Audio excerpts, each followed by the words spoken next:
distinguished guests, freedom fighters and human rights activists from all over the world, ladies and gentlemen. This is my second time speaking at the Geneva Summit for Human Rights and Democracy, and I'm very grateful to the organizers for making it possible for me to speak to you today. In 2022, I spoke about a country that I call home, Uganda, a nation of 50 million people living under the violent military dictatorship of General Museveni, who has for 40 years twisted the law and used the military to stay in power. I told you of how I ran for president against him in 2021, how it was the most violent political campaign yet, and how he massacred hundreds of our people on the 18th and 19th of November 2020.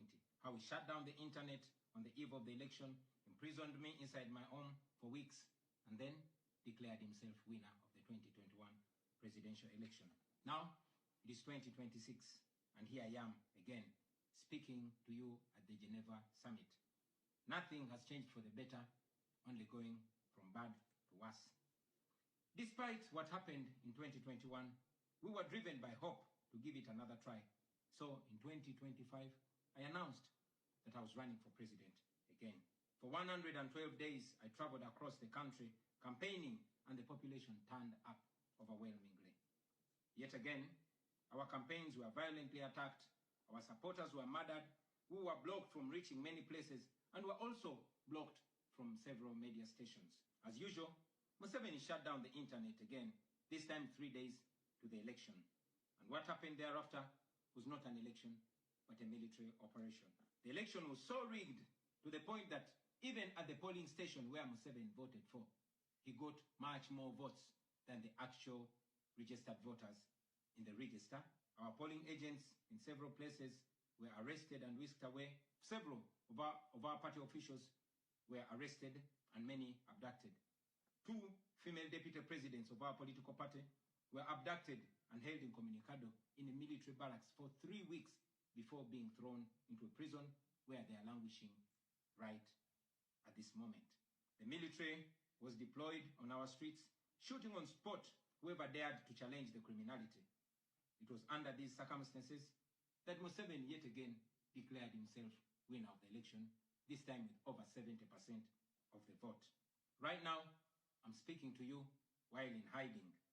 This is because as soon as the election was finished, Museveni's son, who is also chief of the Ugandan military, issued an order to take me to him, dead or alive. The military acted on his order and raided my home. They tortured my family members, humiliated and undressed my wife, accusing her of hiding me.